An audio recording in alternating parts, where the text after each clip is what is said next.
The Elephant Man by Tim Vickery. Chapter 1. The Creature in the Shop. My name is Dr. Frederick Treves. I am a doctor at the London Hospital.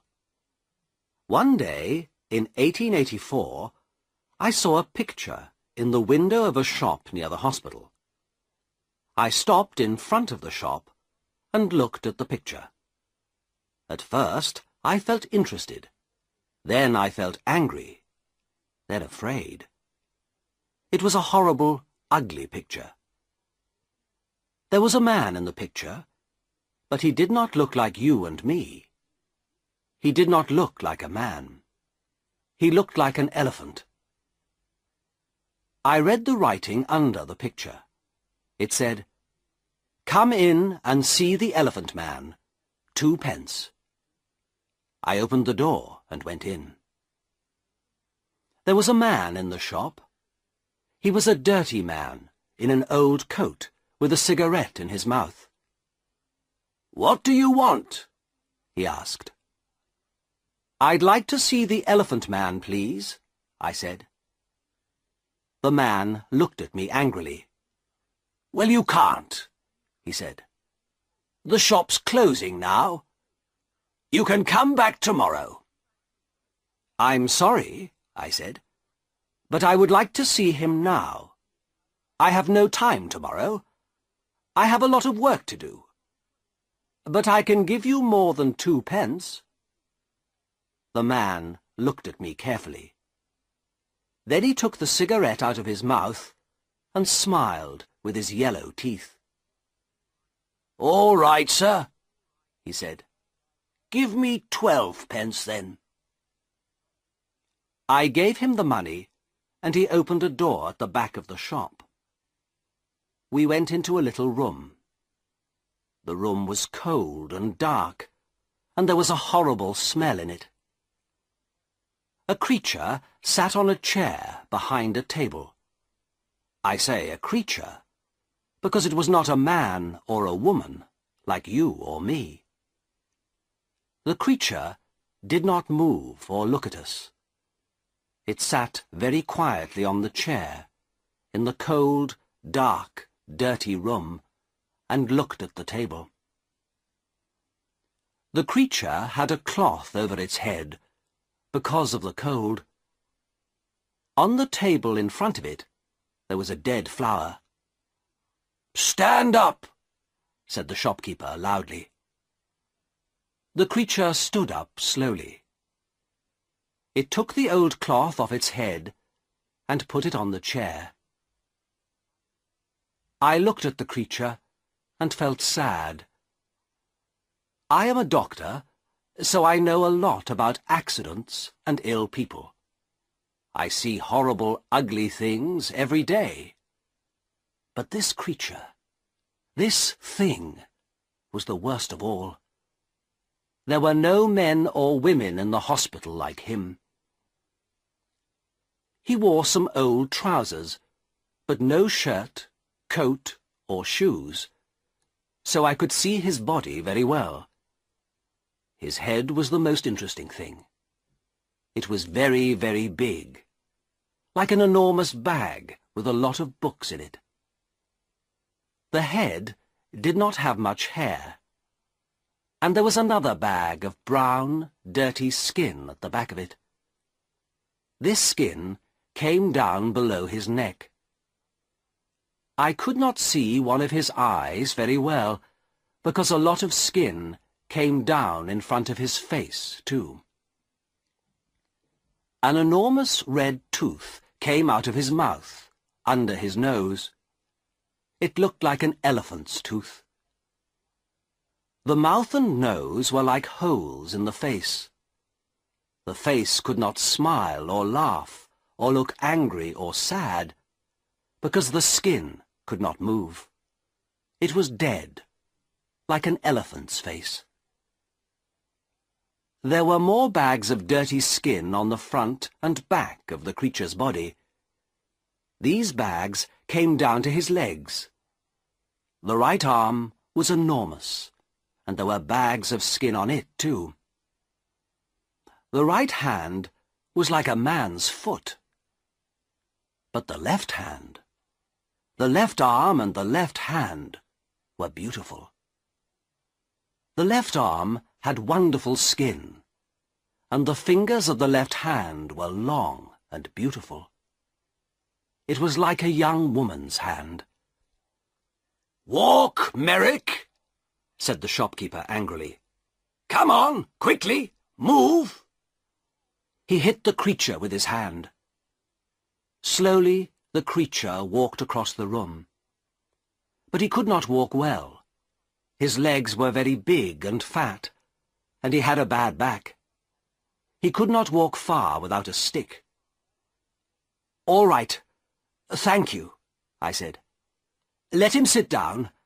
I don't want to see any more." I felt ill, and the smell in the room was very bad. "Yes, sir," said the shopkeeper. "Sit down, Merrick."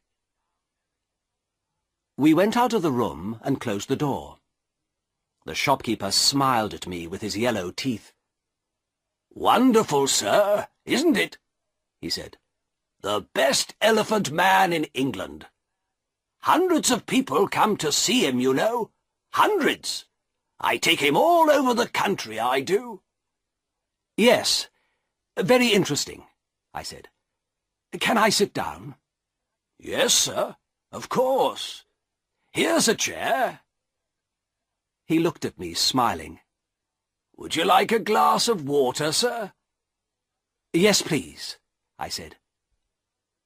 Then I looked at the things in the dirty shop. There were 2 or 3 bad apples, and some old black bananas. That was all. No. No, thank you. I'm all right," I said. Did you call the creature Merrick?"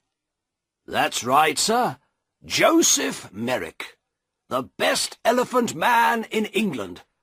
I take him all over the country, you know. Lots of people want to see him." "Yes, I see. Do you get a lot of money?" "Well, sometimes we do, sir, yes. But it's difficult, you see, sir, because of the police. The police don't like us, you see, sir. So we can't stay in a town very long. We usually move every week." "Yes, I see.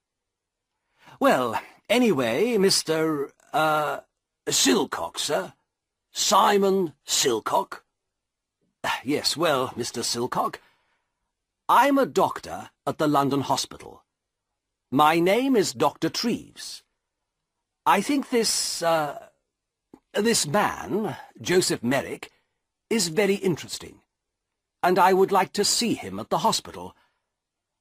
I want to look at him more carefully, you see." "Yes, sir. I see. But how can he get to the hospital? It's going to be difficult." "Why, man? The hospital's not far from here." "Well, yes, sir. I know. But you see, Merrick can't walk very well. He needs help." "You can come with him. Do you want more money? Is that it?" "Well, yes, sir, I do.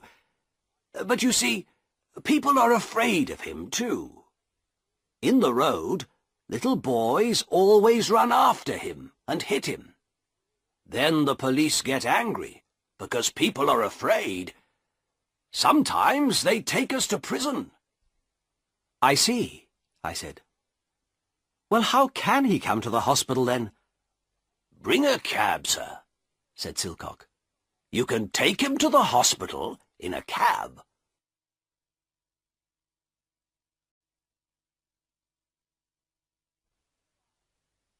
Chapter 2. The Card. So next day, at 7 o'clock, I came to the shop in a cab. There were not very many people in the road, because it was early in the morning. In November, it is dark at 7 o'clock in the morning, and I could not see the shop very well. I waited 5 minutes. A postman walked past. Then the door of the shop opened, and the creature, Merrick, came out. I could not see his face or his body. He had an enormous black hat on his head, like a big box. A grey cloth came down from the hat in front of his face. There was a hole in the cloth in front of his eyes. He could see out of the hole, but I could not see in. He wore a long black coat, too. The coat began at his neck and ended at his feet, so I could not see his arms, his body, or his legs. On his feet he wore big shoes like old bags. He had a stick in his left hand, and he walked very slowly. I opened the door of the cab and got out. "Good morning, Mr. Merrick," I said. "Can you get in?" "Help my upper steps," he said. "I'm sorry," I said. "I don't understand." For a minute, he stood by the door of the cab and said nothing. Then he hit the cab with his stick. "Steps," he said loudly. "Help me up the steps." Then I understood. There were 3 steps up into the cab, and he could not get up them. "Yes, I see. I'm sorry," I said. "Let me help you." I took his left hand and began to help him. My right hand was behind his back. I felt very strange. His left hand was like a young woman's, but his back, under the coat, was horrible. I could feel the bags of old skin on his back under the coat. He put one enormous foot on the first step, and then he stopped. After a minute, he moved his second foot slowly. Then he stopped and waited again. "Hello, sir. Can I help you?" I looked behind me. It was the postman, and behind him I could see 3 young boys. One of the boys laughed. The postman smiled. "Is the gentleman ill?" he asked. I thought quickly. "Yes, but this is a lady, not a gentleman. I'm a doctor, and she's ill. Take her hand so I can help her better." The postman took Merrick's left hand, and I helped him with 2 hands from behind. Slowly, very slowly, Merrick went up the steps and into the cab. One boy was very near the cab. He called to his friends. "Come and see this, boys! A fat lady in a black coat! And look at that enormous hat!" The boys laughed. They were very near the cab too now. I closed the door quickly. "Thank you," I said to the postman. "That's all right, sir," he said. "She's a strange lady, sir, isn't she?" "She's ill, that's all," I said quickly. "We're going to the hospital. Goodbye, and thank you." The cab drove down the road to the hospital. I looked at Merrick. "That was difficult, wasn't it?" I said. At first he said nothing, but then he spoke.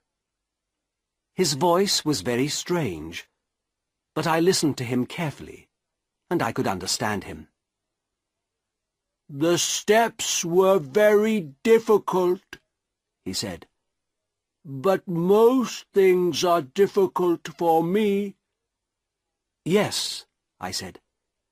"Nothing is easy for you, is it?" "No," he said. He was very quiet for a minute. Then he said, "Who are you, sir?" "Who am I?" Oh, I'm sorry. My name is Dr. Treves. Here, this is my card. I gave him a card with my name on. Then I thought, that was no good. This man can't read. But Merrick took the card and looked at it very carefully. Then he put it in his trousers pocket. I did not talk to him very much at the hospital. I looked at his head and arms and legs and body very carefully. Then I wrote the important things about him in a little book. A nurse helped me. Merrick looked at her sometimes, but she did not smile at him or talk to him. I think she was afraid of him. I think Merrick was afraid too, because he was very quiet. At 4 o'clock, I took him back to the shop in a cab. The next day, I looked in the shop window again, but the picture was not there.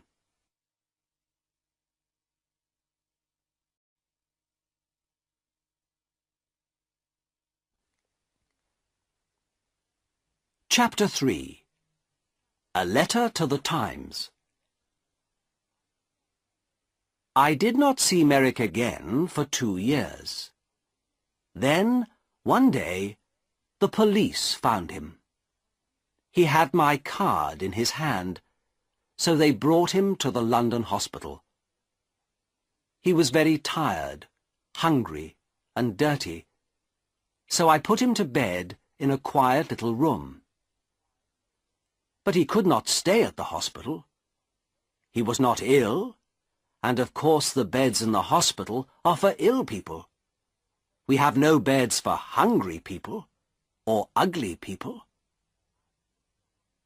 I told the hospital chairman, Mr. Carr Gom, about Merrick. He listened carefully. And then he wrote a letter to the editor of the Times newspaper.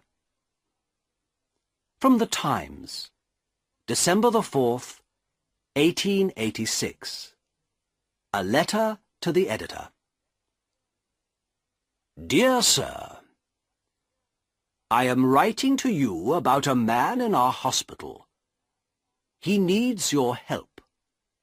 His name is Joseph Merrick, and he is 27 years old.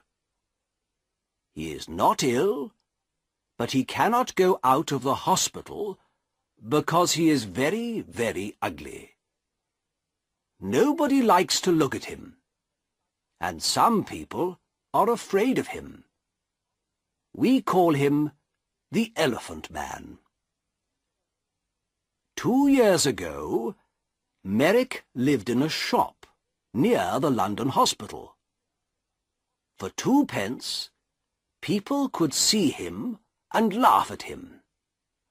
One day, Dr. Frederick Treves, a hospital doctor, saw Merrick, brought him to this hospital, and looked at him carefully. Dr. Treves could not help Merrick, but he gave him his card. Then the shopkeeper, Silcock, took Merrick to Belgium. A lot of people in Belgium wanted to see him, and so after a year, Merrick had £50. But then Silcock took Merrick's £50, left Merrick in Belgium, and went back to London. Merrick came back to London by himself. Everyone on the train and the ship looked at him and laughed at him. In London, the police put him in prison. But then they saw Dr. Treves's card and brought Merrick to the London hospital. This man has no money, and he cannot work. His face and body are very, very ugly, so of course many people are afraid of him. But he is a very interesting man. He can read and write, and he thinks a lot. He is a good, quiet man. Sometimes he makes things with his hands and gives them to the nurses because they are kind to him. He remembers his mother, and he has a picture of her. She was beautiful and kind, he says. But he never sees her now. She gave him to Silcock a long time ago. Can the readers of the Times help us? This man is not ill, but he needs a home. We can give him a room at the hospital, but we need some money. Please write to me at the London Hospital. Yours faithfully, F.C. Cargom, Chairman of the London Hospital. The readers of the Times are very kind people. They gave us a lot of money. After 1 week, we had £50,000, so Merrick could live in the hospital for all his life. We could give him a home.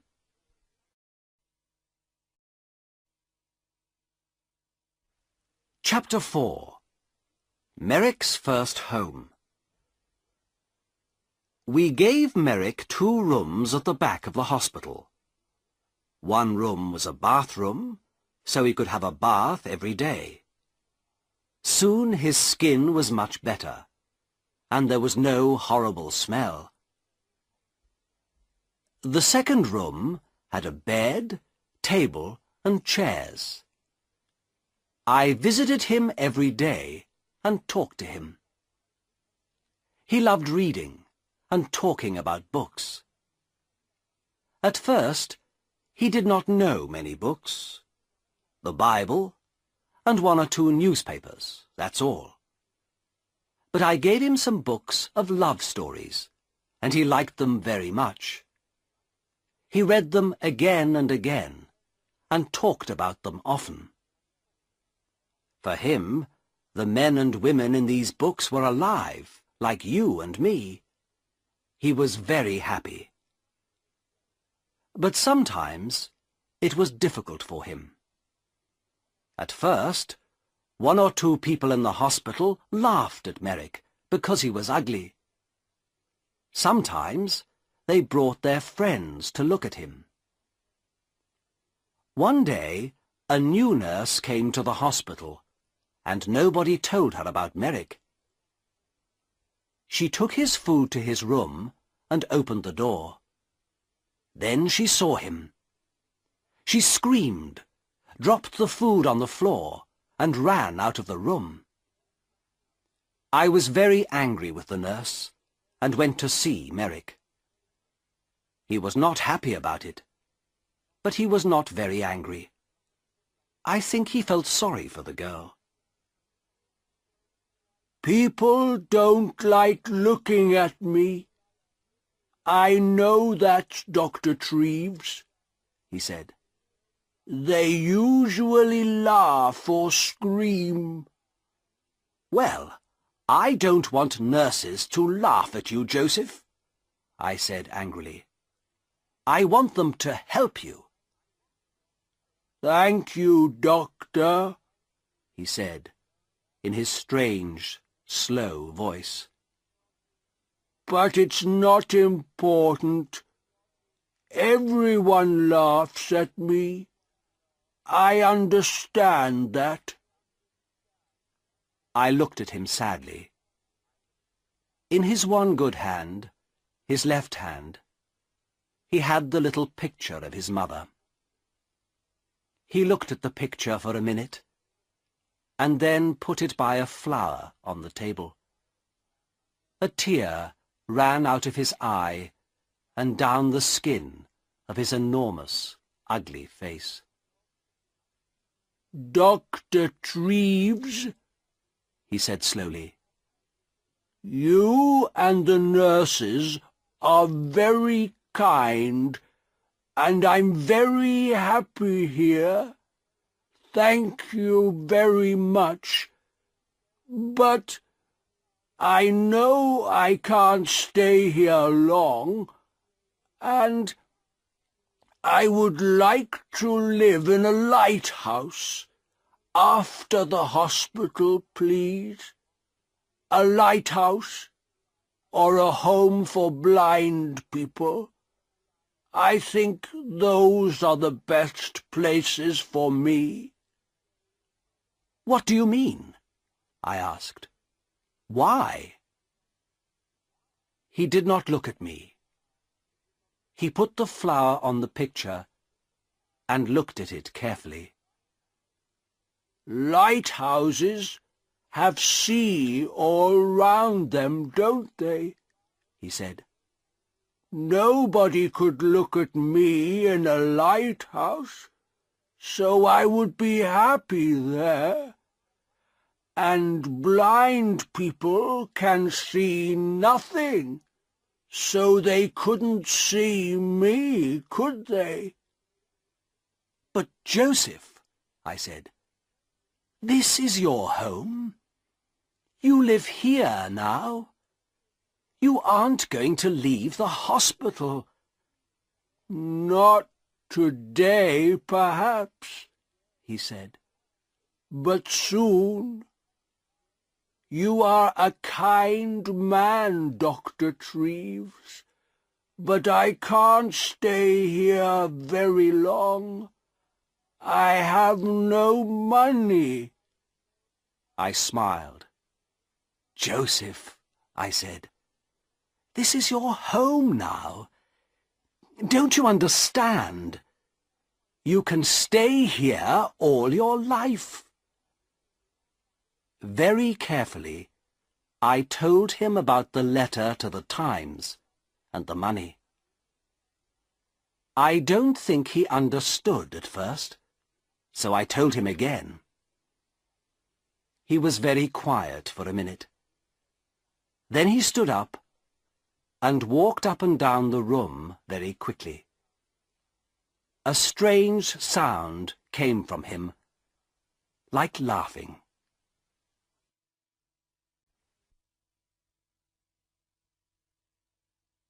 Chapter 5. An Important Visitor. I did not want Merrick to live by himself, like a man in a lighthouse. He read his books and talked to me, but I wanted him to talk to more people, and I wanted him to talk to women.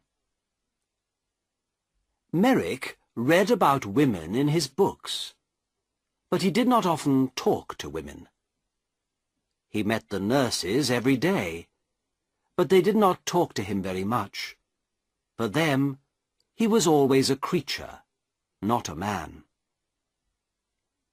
One day, one of my friends, a beautiful young woman, came to the hospital. I told her about Merrick and took her to his room. She opened the door and smiled at him. "Good morning, Mr. Merrick," she said. Then she shook his hand. Merrick looked at her for a minute, with his mouth open. Then he sat down on his bed, with his head in his hand, and cried. He cried for nearly 5 minutes. The tears ran down his face, between his fingers, and onto the floor. My friend sat on the bed beside him and put her hand on his arm. She said nothing, but she smiled at him and shook his hand again before she left. "Dr. Treves," he said to me that night, "that lady was wonderful. My mother smiled at me once, many years ago, but no women smile at me now. But this lady smiled at me too, and she shook my hand. A beautiful lady smiled at me and shook my hand." My young lady friend came again the next week and talked to Merrick for half an hour. The week after that, she came again with a friend. They gave him some books and had a cup of tea with him. It was wonderful for him. For the first time in his life, he had some friends. He was a very happy man. He sat in his room and read his books and said no more about living on a lighthouse. People began to read about Merrick in the newspapers, so he had a lot of visitors. Everybody wanted to see him. A lot of important ladies and gentlemen visited him. They smiled at him, shook his hand, and gave him books. Merrick liked talking to these people, and he began to forget about his ugly body. His visitors never laughed at him. He began to feel like a man, not a creature.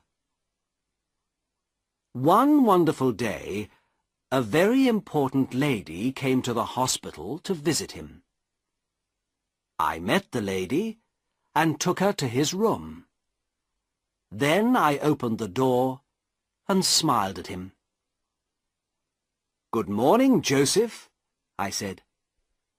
"There is a new visitor to see you today, a very famous lady." Merrick stood up beside his table. He did not smile, because his face could not smile, but his eyes looked happy.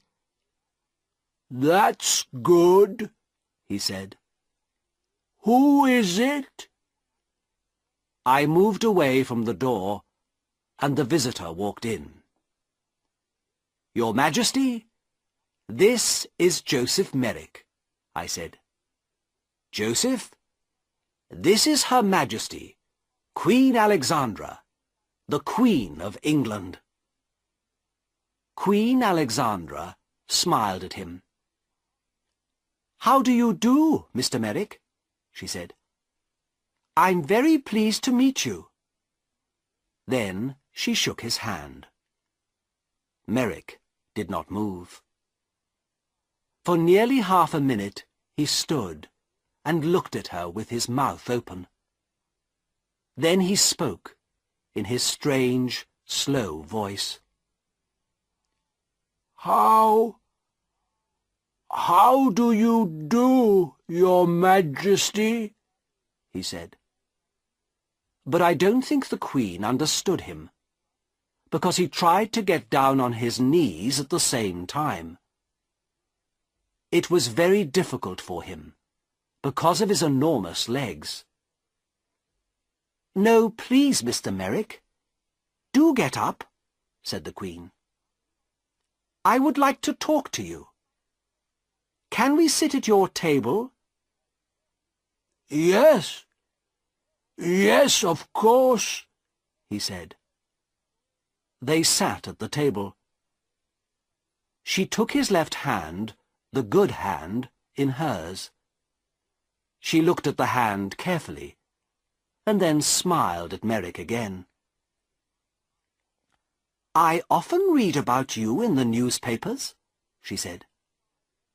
"You are a very interesting man, Mr. Merrick. You have a very difficult life, but people say you're happy. Is it true? Are you happy now?" "Oh, yes, Your Majesty. Yes," said Merrick.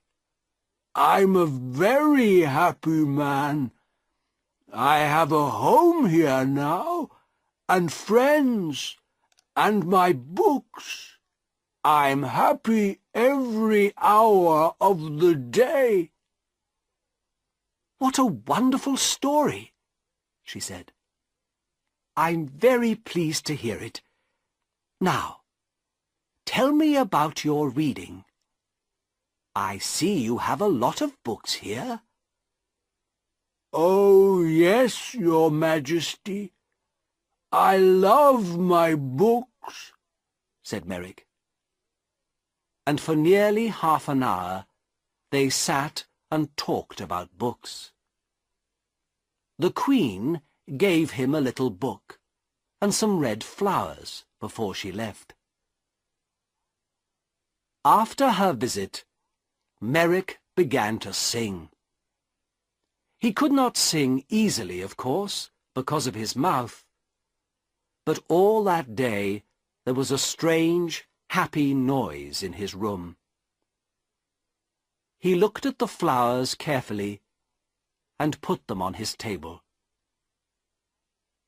He had many visits from the Queen, and at Christmas she sent him a Christmas card.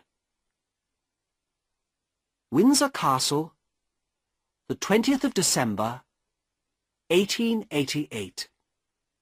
Dear Joseph, here is a small Christmas present for you. I think it looks like me, doesn't it?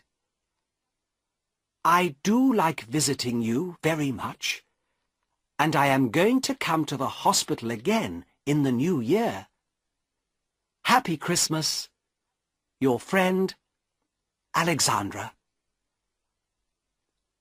The present was a picture of Queen Alexandra with her name on it.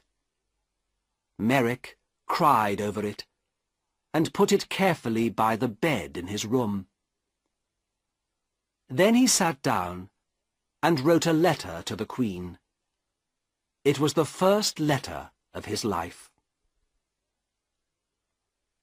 The London Hospital, 23rd of December, 1888.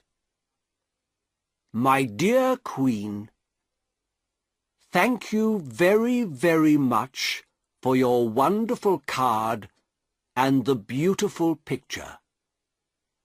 It is the best thing in my room, the very best, the most beautiful thing I have. This is the first Christmas in my life, and my first Christmas present. Perhaps I had a Christmas with my mother once, but I do not remember it. I have my mother's picture too, and she is beautiful, like you.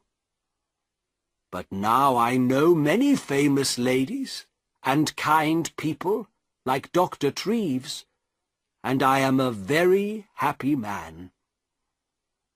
I am happy, too, because I am going to see you in the new year. Happy Christmas to you, my dear friend. With all my love, Joseph Merrick.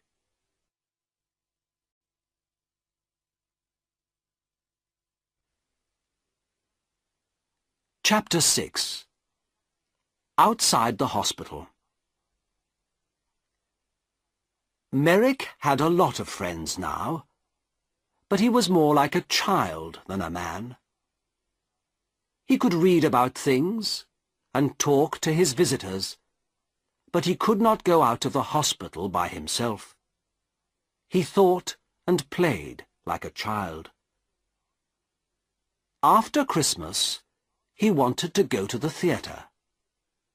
This was very difficult, because I did not want the people in the theatre to see him. But a kind lady from the theatre, Mrs. Kendall, helped us.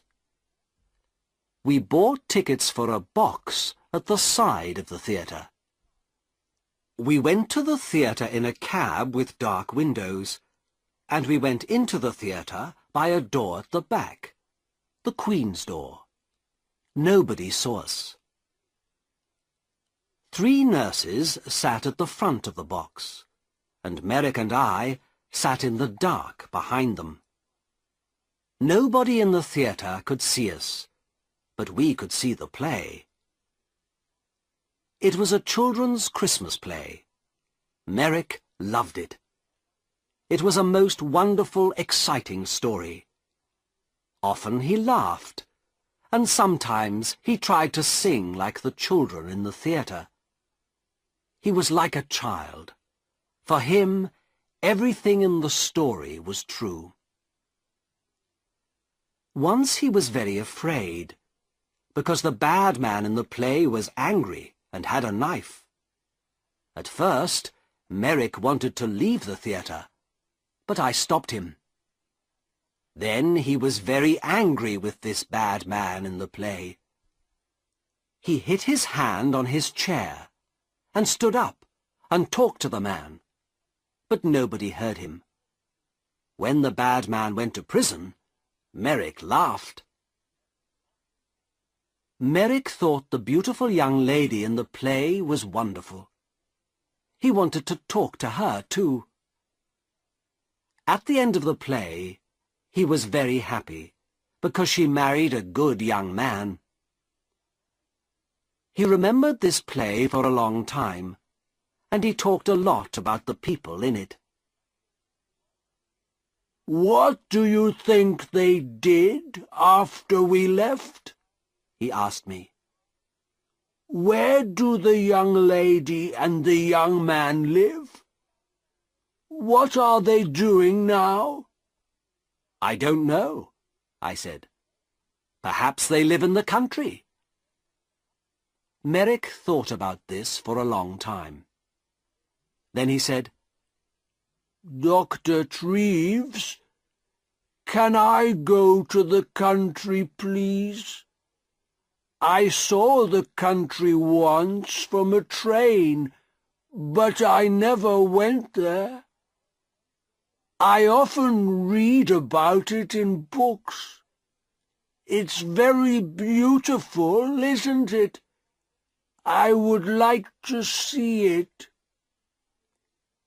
The visit to the theatre was difficult, but a visit to the country was more difficult. But again, one of his new friends helped us. She had a small house in the country, and Merrick could stay in it for the summer, she said. I took Merrick to the country in a train with dark windows, so nobody could see him. Then we went in a cab to the country house. There were a lot of trees near the house, but no people lived near it. A countryman brought food to the house every day, but no people came near it. I stayed with him that night.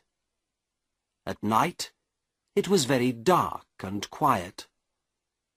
In the morning, hundreds of birds sang in the trees, and everything outside the house was green.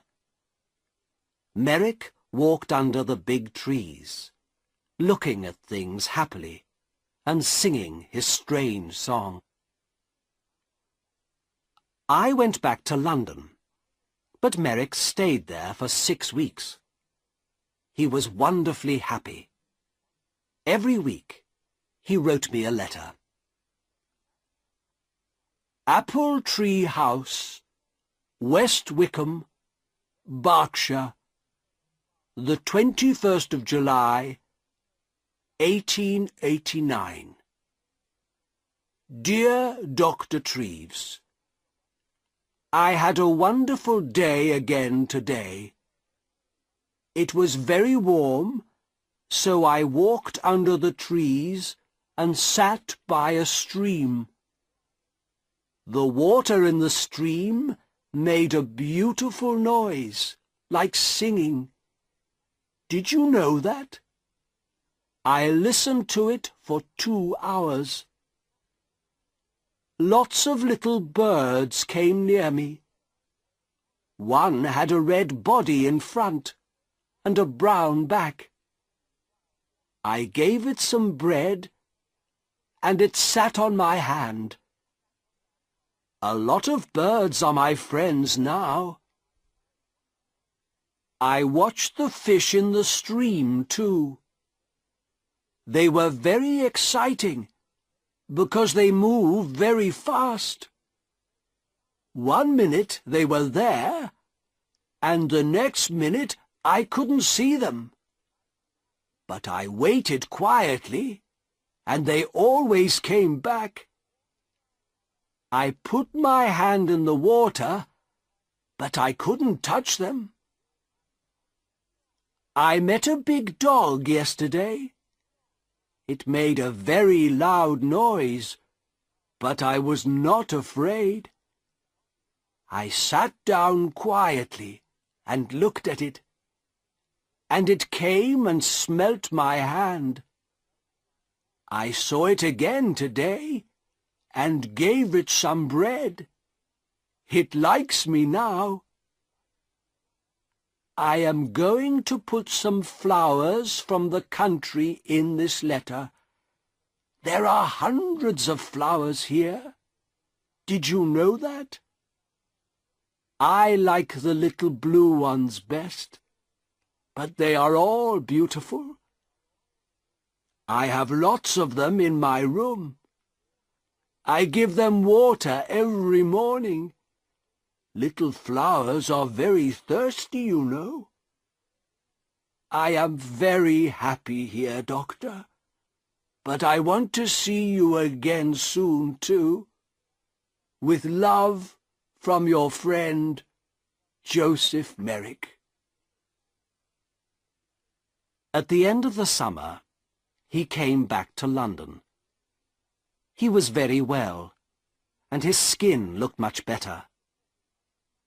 He talked about the country a lot, but he was happy to see his friends and his books again, too.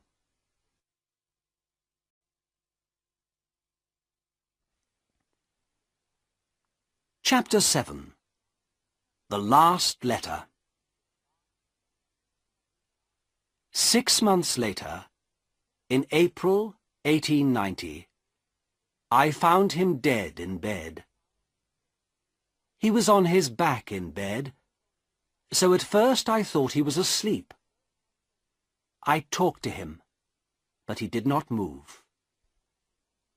Then I saw that the skin on his face was blue, so I knew he was dead. He did not usually sleep on his back. His enormous head was very heavy, so he usually sat up in bed, with his arms round his legs, and his head on his knees. He could sleep well like this. But he wanted to sleep on his back like you and me. He tried to sleep on his back that night, but his heavy head came off the bed, and he broke his neck. He died very quickly. Next day, the chairman of the London hospital, Mr. Carr Gomm, wrote to the editor of the Times again. The Times, April the 16th, 1890. Dear Sir, 3.5 years ago, I wrote to you about a man called Joseph Merrick. This man was called the Elephant Man, because he was born with a very ugly body. Merrick was not ill, but he could not work, and he had no money. The readers of the Times felt sorry for him, and they gave me a lot of money for Merrick.